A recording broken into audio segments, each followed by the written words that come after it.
Hello বন্ধু, good morning তোমাদের সবাইকে। তো আমি সকালবেলা ছোট্ট একটা ব্লগ ভিডিও দিচ্ছি তোমাদেরকে। তো এটা আমি বলছি, আমি সকালে উঠলাম, চান ধান করলাম, বাচ্চাদের টিফিন বানালাম, স্কুলে বাচ্চারা খেয়ে স্কুল গেল, আবার আমি মন্দিরে গেলাম, পুজো দিয়ে আসলাম। আর এখন আমি কি করছি তোমরা এটা জানতে চাবা না? অবশ্যই জানতে চাবা। তো তার আগে তোমাদেরকে সবাইকে বলছি, প্লিজ তোমরা ফলো করবে, লাইক করবে, কমেন্ট করবে। আমার যদি কোনো মিস্টেক হয়ে থাকে তো আমাকে কমেন্ট করে বলবে।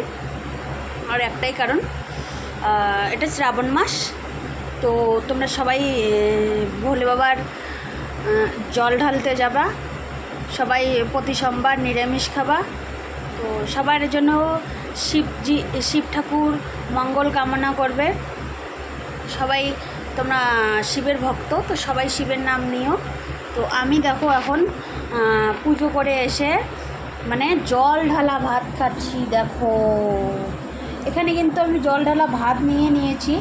তো আমি এই জল ঢালা ভাতে কিন্তু কোনো পেঁয়াজ কিচ্ছু নিইনি, আমি খালি কাঁচা লঙ্কা, তেল, লবণ নিয়েছি।